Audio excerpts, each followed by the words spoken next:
too many restaurants, F&B outlets, and I feel there is not such high demand in Goa. How do you deal with this? If you have the right product, people come to you. If you know your food, if you know your drinks, people come to you. We are at OG's in Vagatore, and we are going to be in talks with Dhiren, the founder of the brand. So on this show, Travel and Talks, we are going to talk about OG and what it has to offer. Come.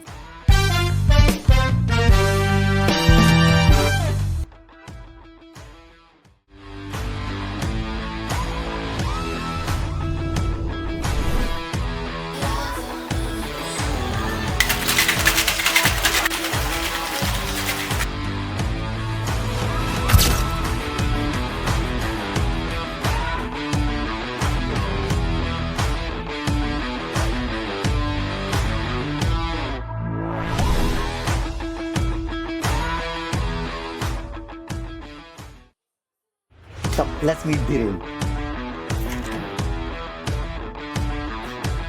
Dhiren. Dhiren. Come.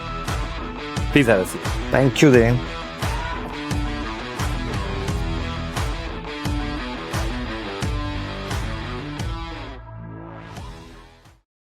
Dhiren is an amazing place, OG's. Thank you. But Isabella, we start talking about OG.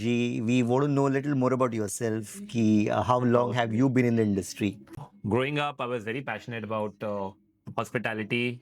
Come from a very different background. My family is into production and retail of garments. But I was really passionate growing up in Goa. I joined IHM, dropped out in the second semester.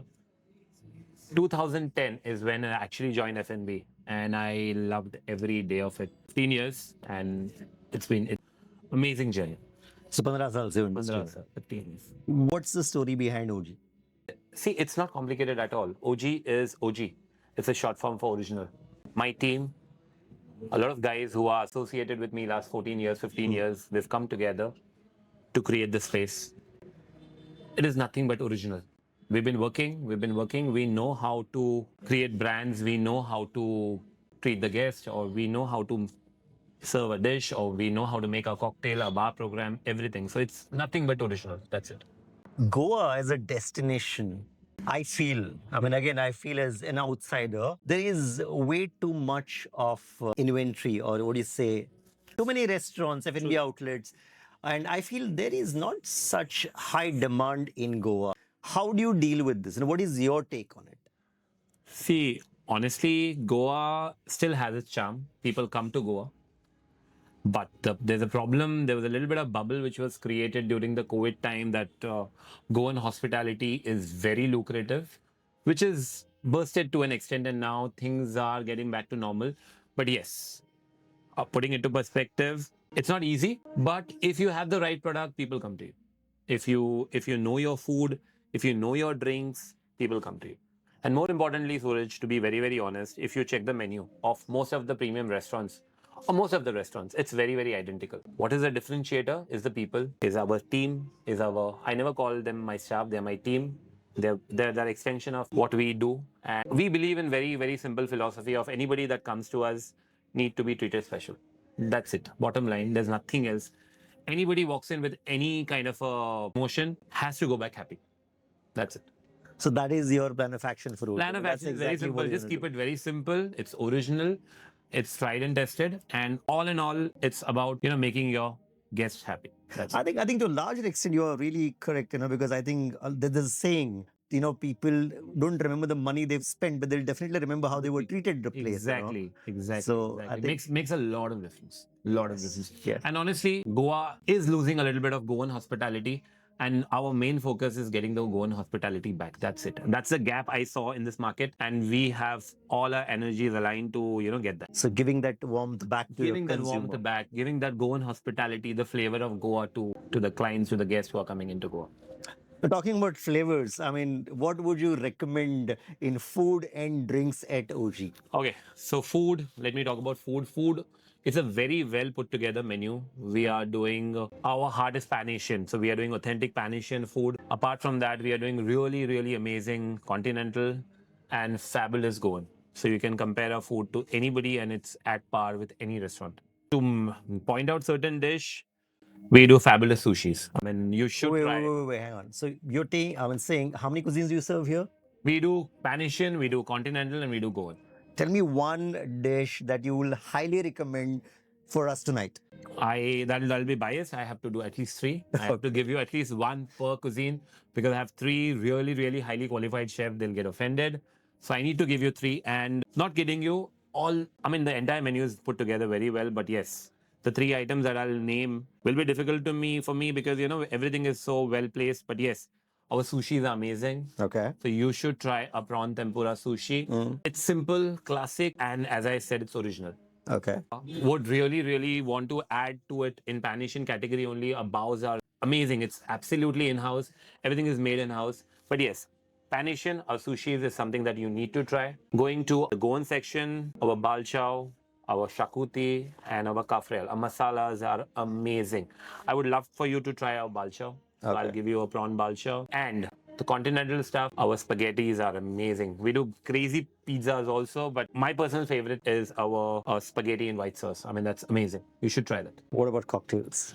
Cocktail. Okay, wow. So as the name suggests, it's a cocktail bar. It's a very beautifully created menu. I mean, if you look at the menu, if you look at the creation of the 15 cocktails which has been created by us, it's a love story. It's a love story of two people coming together. Okay. And it starts with the first sip where, actually the journey begins of anything. I mean, you just take a first sip and look at somebody. Right. Then it goes on and on. As you know, as most of the love stories don't end well. So our is final it? cocktail is the regret. Oh, that's Which the is- name of the cocktail. That's the name of the cocktail. Okay. Everything is handcrafted and everything is homemade. So we are trying to use as much as fresh ingredients locally sourced in our cocktails, which is pairing really well with our food. So the three best, which is again a difficult choice for me to make. The first one, which I would tell you, would be Love at First Sight. It's made out of pure blueberry compote and it's really amazing. The second one would be the Hookup. It's our version to a picante. Not to forget the Regret. Okay. So that It's dark, but it's amazing. Yeah, these are the three best cocktails which I would recommend, but the full menu is fab. Honestly, it's not because it's my menu. It's a fabulous menu. I would love for anybody to come and try it. what time do you guys start and end? I mean, how does it Okay, work here? so we predominantly do dinner and after dinner scene. So we start by 5 and we are actually operational till 4 a.m. in the morning. Okay. I also heard that you've been actually operating music till 2 a.m. to 2:30 a.m. Now, considering how the government has been actually acting upon the loud music or the music post 10 p.m., what is your take on it? I mean, how do you manage to do it? See, we knew this when we were getting into this. So we've created the space accordingly. We've got all the licenses about music and all, but yes, obviously looking into the government rules and regulations, the music in the open area can be played only till 10 p.m. So for that, we've created this top space, which is completely soundproof. Right. And we have our gigs happening here, live gigs happening here. We start by 12 and we have our gigs going on till 2:33 sometimes and weekends. But it's completely soundproof and we've got all the licenses to operate. So if you're doing things right, I mean, the government is here to support you. So, but where do you play it then? I mean, if you want to play music till late night, Yeah, where we do it on the top space because it's a soundproof space, and people know we are marketing our gigs, so people know that we have live music. Some people who really prefer to sit down, we play very mellow ambient music post 10. Yes, but if you want some live music, you want some really smashing Bollywood music, or you want some real amazing Goan bands are performing at our place. So this is the top deck, which is completely soundproof. Now, coming to music, I mean, Goa is a party destination. People come across from across the world. They are in Goa to have a good nightlife. True. What is your take on the ban on music, loud music post 10 p.m.? What do you think? Do you think Goa should get some kind See, of a Suraj, leverage? being very honest, there's a good balance which is happening right now.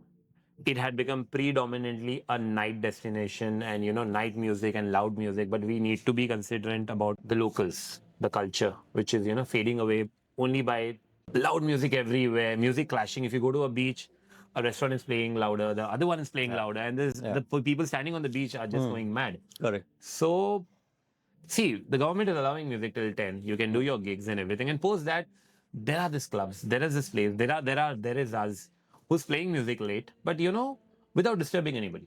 It has to be. You need to spend on soundproofing. You need to spend on your compliances so that you do it the right way. You do it for a long term, and you don't disturb the people who are the part of the state, because they are the most important element of Goa. So you think does make sense? I mean, It does for make loud sense. music, See, there are clubs. Yes. right now, it is a mess. It is a mess. I wouldn't deny. But yes, I firmly believe it's going in the right way, because there has to be a balance. Because Goa's beautiful during the day. I mean, why only focus night? Because all this premium luxury dining spaces or clubs are just catering night. But then there's lovely, amazing sundowners. There are beautiful Goan places, serving amazing Goan food or all types of food during the day. Why to restrict it to the night? And for music, we have so many nice places which is playing great music. This inner atmosphere which is not affecting anybody else in terms of sound pollution or anything else. Or do you plan to operate in off season? Because considering you've just started the season, if I'm not mistaken, right? True. Right. So do you plan to keep it open during monsoon? See, with Because my experience of I won't go back, but last 5 years, monsoon has been amazing, because Goa has become a monsoon destination. Anybody who says that season off season, I don't believe in that. Goa's season around the year. And more importantly, there are a lot of places, makeshift places come up in Goa during the month of October, November, and they all shut by February or March. So options are very limited. If you honestly come during a month of August, there are very limited options at where you are sitting comfortably, enjoying the rains. At the same time, you are not in a mess. So obviously, I think monsoon is great. I personally love monsoon. I think, Dhiren, that was a great conversation. I think it's time for our drinks. 100%. I would. Yeah, I would. and food too. 100%. Well, that was Dhiren, the founder of OG. Next time you are in Vagatore, definitely come and visit this place and meet Dhiren, and he's definitely going to guide you to the menu and what is supposed to eat and drink at this place. We're going to see you in the next episode of Travel and Talks with somebody else once again. Thank you so much, and see you next time. Thank you. Thank you.